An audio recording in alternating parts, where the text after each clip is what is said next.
The kind of detachment that I'm talking about here is with the billionaire class. Okay, so this isn't me picking on billionaires because they have money, or I don't care how many jets they have, or how many, like, I don't care about that stuff. That doesn't mean anything to me.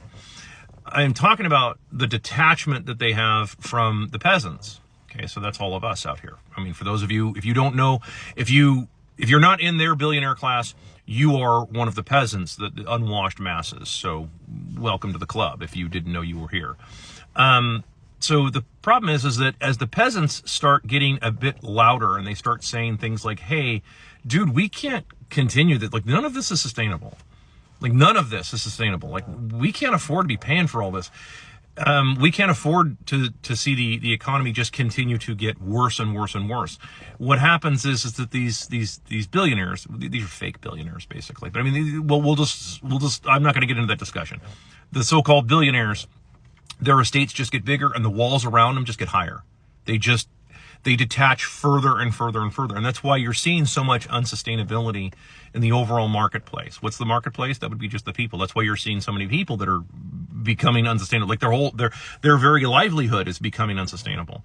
Small businesses are getting crushed everywhere. Every small business owner I know is waiting for the other shoe to drop right now. They're all waiting for the phone to stop ringing because they know it's probably coming. And that includes subcontractors and other people that I do business with. They're all like nervous about, like, yeah, they have money coming in and everything, but the horizon is pretty dark. They're not seeing a whole lot in the pipeline, and that's becoming more true. And there's a lot of reasons for that, many of which I've gone over here. Years ago, I talked about this. When you have a declining economy, which it isn't about the money, it's about the number of births, right? Remember, your deaths over birth. Once you have more deaths than births, and like, you're going to have a problem. Remember, number 2 on the list is birth rate. Right? We've discussed this before. Number 1 is the money, or the quality of the money. Number 2 is the birth rate. Number 3, small business. I mean, so when you go down and you look at this, it doesn't look good. And so when people like me, businessmen like me, who have the ability to, if I do say so, to articulate, at least I hope I'm able to articulate this stuff, that people can understand it. When we do this kind of thing, we explain this kind of stuff, a lot of these guys tune out. And that's assuming they even understand what I'm explaining. Because again, a lot of people, once you get to a certain level of fake billionaireism, 3rd and 4th generation trust fund kids are really no different than a third or 4th generation welfare kid. They're really not. They're like, the mentality is basically the same. They really have no more correlation between having to be productive and then getting money. Remember, money is one half of production. Production is the other half. So it's like you have to have both. It's the problem that some of the orange internet money people get into. Unfortunately, they get so focused on the money, they forget to focus on the production. Like, you have to have production. Like you need both. You can't just have one or the other. If you just have a big pile of money and there's nobody doing anything, well, what good is the money, right? That's kind of how that works. So, yeah, I mean, this kind of unsustainability that we're seeing everywhere right now. No, none of this can continue they'll continue it for a long time. They'll just keep printing money, printing dollars, and making sure people stay in debt. And which, by the way, this that'll shift. That actually segues nicely into this. Their goal is to keep you in debt. You understand that, right? I mean, I hope you understand that. Their goal is to keep you constantly owing not just money, dollar bills specifically. You have to always be owing dollars to somewhere, right? Whether it's the government in the form of student loans or bankers or whatever, you have to always be owing dollars. Now, why is that? We talked about this on many occasions here, but let me refresh this. Dollars are based on debt. They are debt-based financial instruments. Without debt, a dollar does not exist. Okay? I mean, that's straight out of the Federal Reserve, dude.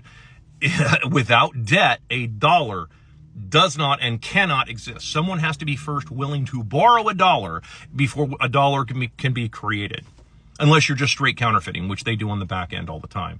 But you get the idea here. This is why there's always this endless perpetuation of debt. And it's why they can't have like domestically, you can't have a bunch of you can't have wages going up in the US. Like, they can't have that. If wages go up in the US, Americans will start doing what?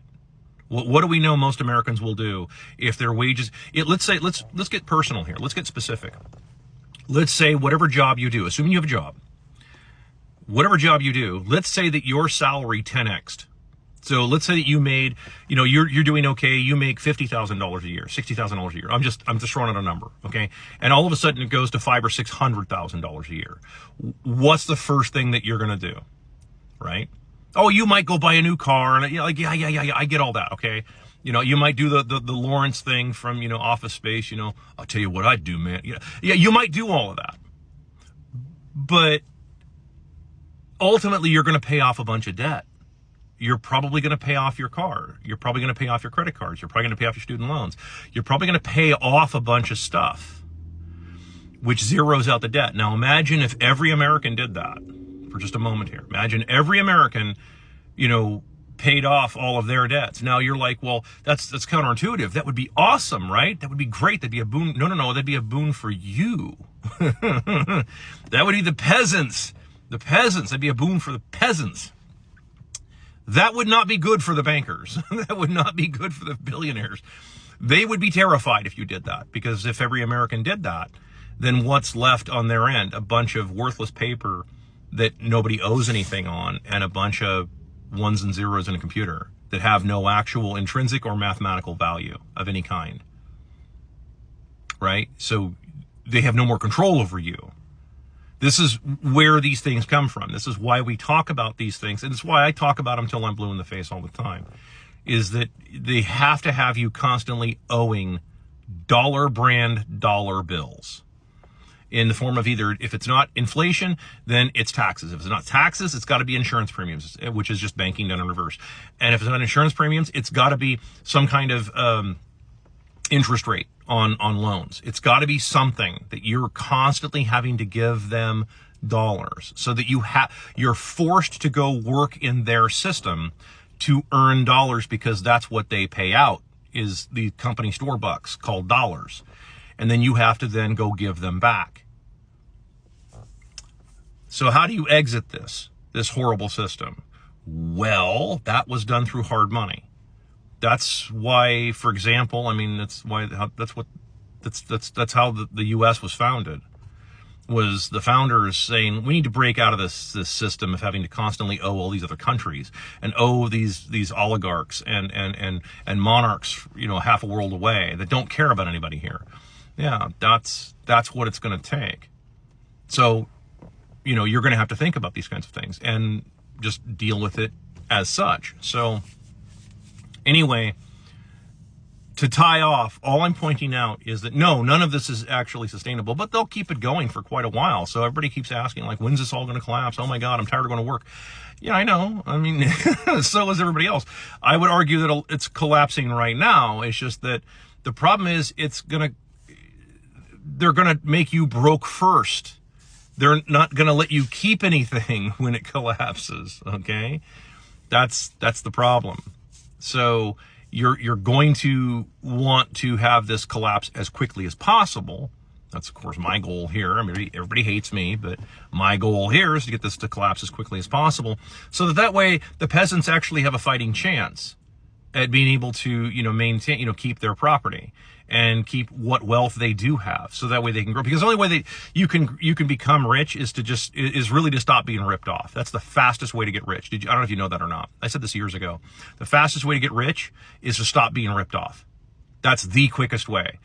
Obviously, don't spend your money on booze and everything. But aside from that, then, dude, yeah, the fastest way to become rich is to stop letting them rip you off and take away all of your spending power. That's the quickest way.